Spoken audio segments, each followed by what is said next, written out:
شروع اللہ کے نام سے جو سب پر مہربان ہے، بہت مہربان ہے۔ جن لوگوں نے کفر اختیار کر لیا ہے اور دوسروں کو اللہ کے راستے سے روکا ہے، اللہ نے ان کے اعمال اکارت کر دیے ہیں۔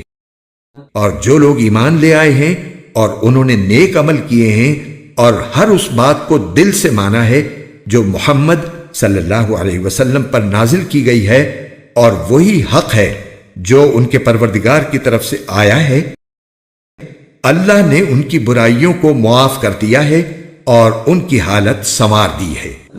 یہ اس لیے کہ جن لوگوں نے کفر اختیار کیا ہے وہ باطل کے پیچھے چلے ہیں، اور جو لوگ ایمان لائے ہیں وہ اس حق کے پیچھے چلے ہیں جو ان کے پروردگار کی طرف سے آیا ہے۔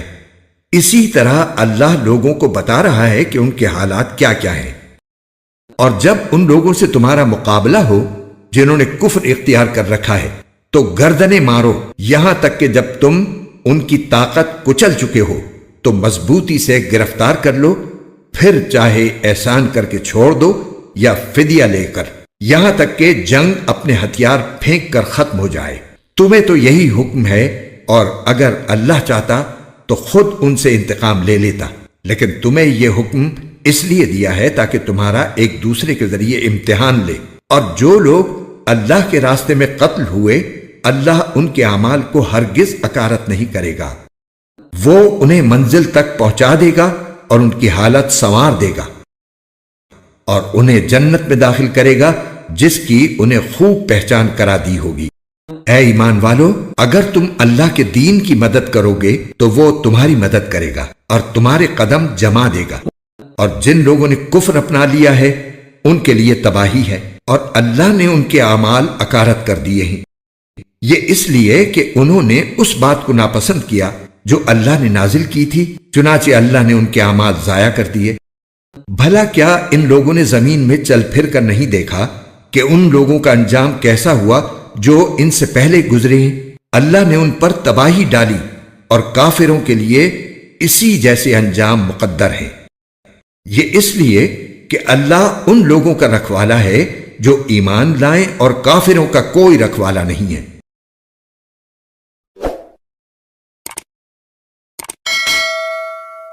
مفتی محمد تقی عثمانی، سورہ محمد، آیت نمبر 1۔ تفسیر۔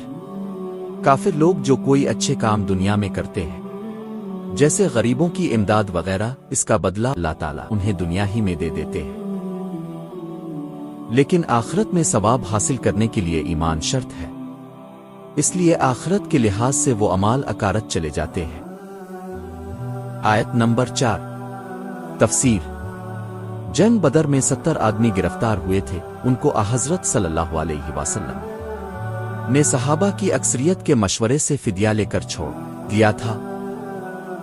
ان پر سورۃ انفال 8:22-23 میں اللہ تعالیٰ نے ناپسندیدگی کا اظہار کرتے ہوئے فرمایا تھا کہ جب تک کافروں کی طاقت اچھی طرح کچلی نہیں جاتی، اس وقت تک قیدیوں کو فدیہ لے کر چھوڑنا صحیح فیصلہ نہیں تھا، کیونکہ ان حالات میں دشمنوں کو چھوڑنے کا نتیجہ یہ ہوتا کہ ان کی طاقت کو اور مضبوط کیا جائے۔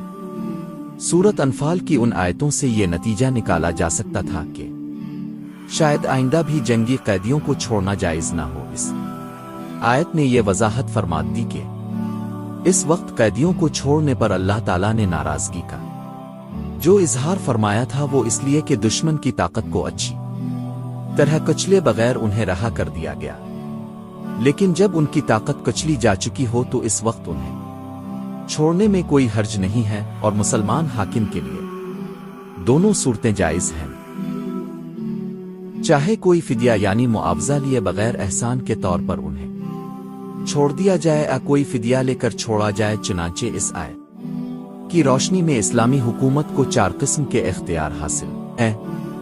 ایک یہ کہ قیدیوں کو بلا معاوضہ احسان کے طور پر چھوڑ دے، دوسرے یہ کہ ان سے کوئی فدیہ یا معاوضہ لے کر چھوڑے جس میں جنگی قیدیوں کا تبادلہ بھی داخل ہے، تیسرے یہ کہ اگر ان کو زندہ چھوڑنے میں یہ اندیشہ ہو کہ وہ مسلمانوں کے لیے خطرہ بنیں گے تو انہیں قتل کرنے کی بھی گنجائش ہے، جیسا کہ سورۃ انفال 8:22-23 میں بیان فرمایا گیا ہے۔ اور